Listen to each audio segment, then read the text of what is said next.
आपण मागच्या व्हिडिओमध्ये पाहिलं की आपल्या नासिका कशी ठरवते की आपलं वजन वाढ होत आहे असं. तर आजच्या या व्हिडिओमध्ये आपण स्पेसिफिकली उजव्या नासिकेबद्दल बोलणार आहोत. तर जसं सगळ्यांना माहिती आहे किंवा ज्यांना माहीत नव्हतं त्यांच्यासाठी परत सांगतो की उजवी नासिका ही सूर्यनाडी असते, म्हणजे सूर्याचं प्रतीक. तर जसं सूर्य म्हणजे एनर्जीचं प्रतीक असतं, तर जेव्हा आपली उजवी नासिका चालू असते तेव्हा आपल्या शरीरात एनर्जी असते, जास्ती प्रमाणात एनर्जी असते असं म्हणता येईल. तर सगळ्यात पहिले जर वजन वाढीचा रिलेशन बघितलं तर सगळ्यात पहिले मेटाबॉलिझमसाठी, म्हणजे जेवायसाठी, जेवण पचन करण्यासाठी, चयापचय करण्यासाठी. तर जेवल्यानंतर किंवा जेवताना आपली उजवी नासिका ॲक्टिव्ह असणे खूप खूप खूप महत्त्वाचं आहे, जर आपल्याला वजन कंट्रोल करायचं आहे किंवा कमी करायचं असेल तर.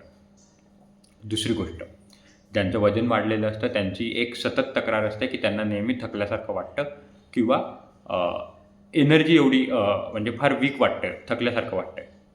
तर तेव्हा त्यांची राईट नॉसिल ॲक्टिवेट करणं फार महत्त्वाचं आहे त्या पर्टिक्युलर मोमेंटला. जर मी एखादी काम करायला निघतो आहे आणि तिथे मला थकल्यासारखं वाटतं आहे, तर तेव्हा चेक करावं की माझी लेफ्ट म्हणजे डावी नासिका चालू आहे की उजवी आहे.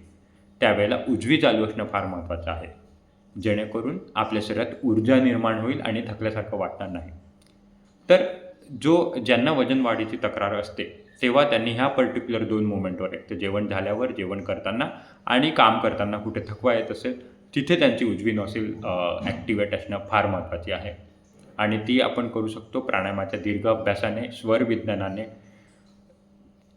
चंद्रभेदनने आणि सूर्यभेदन याच्या अभ्यासाने. सूर्यभेदन ॲक्टिवेट करण्यासाठी सूर्यभेदनचा अभ्यास करून. तर शेअर करा हा व्हिडिओ ज्यांना याच्याबद्दल माहिती नव्हती आणि ज्यांना सतत थकवा असतो किंवा ज्यांचं सतत वजन वाढत चाललं आहे आणि काही कारणास्तव वजन कमी होत नाही. पुढच्या व्हिडिओबद्दल आपण चंद्रनाडीबद्दल बोलणार आहोत.